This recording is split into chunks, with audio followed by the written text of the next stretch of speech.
अरे हेमंत सोरेन जिंदाबाद। 1972 में भी हक की लड़ाई के लिए दिसुम गुरु शिबू सोरेन ने जब आह्वान किया था कि झारखंडियों का हक अलग झारखंड राज्य है, तो उस समय भी लोगों ने कहा था कि अलग राज मंझिया लतो, और मंझिया ने 15 नवंबर 2000 को बिहार के नक्शे में झारखंड बनाकर दिखा दिया। अगर दिसुम गुरु ने कहा है कि सरना धर्म कोड लागू करना होगा, तो मैं आपसे यह कहता हूं कि झारखंड का बच्चा बच्चा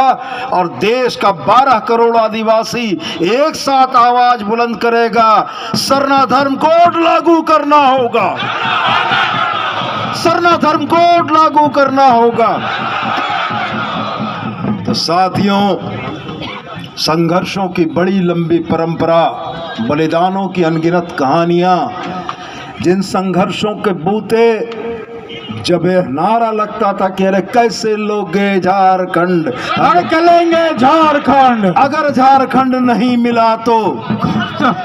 अगर झारखंड नहीं मिला तो खून बहेगा सड़कों पर, यह नारा हमारा था कि कैसे लोगे झारखंड, लड़के लेंगे झारखंड, अगर झारखंड नहीं मिला तो खून बहेगा सड़कों पर। तो मैं आपके माध्यम से यह याद दिलाना चाहता हूं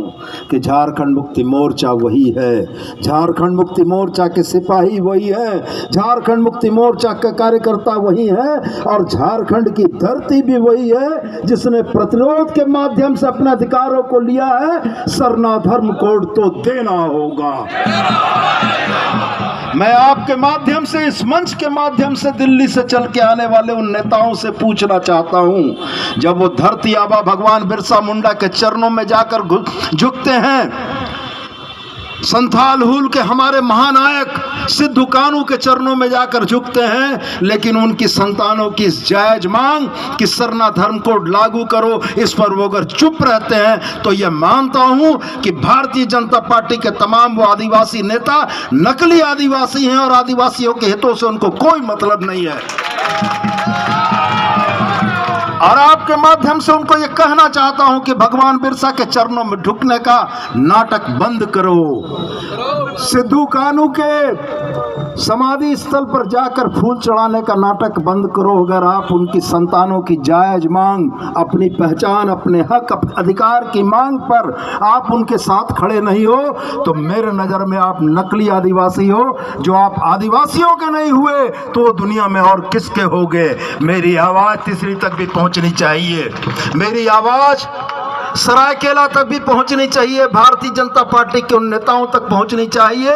जो आदिवासियों के हमदर्द होने की बात करते हैं, लेकिन आदिवासियों के सवाल पर जिनके मुंह में दही जमा होता है, जबान से एक आवाज नहीं निकलती है। तो मैं आपको साथियों यह कहना चाहता हूं कि मुक्ति मोर्चा ने बड़ी लड़ाइयों का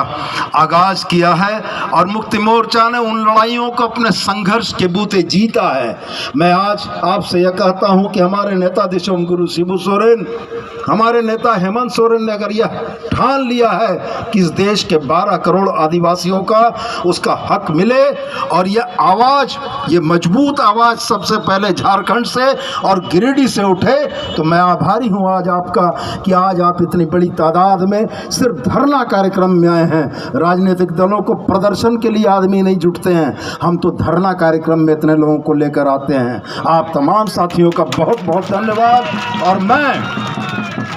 दोबारा आपको एक लंबी लड़ाई के लिए तैयार करने के लिए चेतावनी देता हूं, सूचना देता हूं, यह कहता हूं कि एक लंबी लड़ाई फिर से हमें लड़ने के लिए तैयार रहना है। और जिस दिन प्रदर्शन की नौबत आएगी, जिस दिन सड़क पर उतरकर अपनी बात मजबूती से रखने की नौबत आएगी, उस दिन यकीन जानिए गिरिडीह जिले का चक्का जाम रहेगा और हमारी आवाज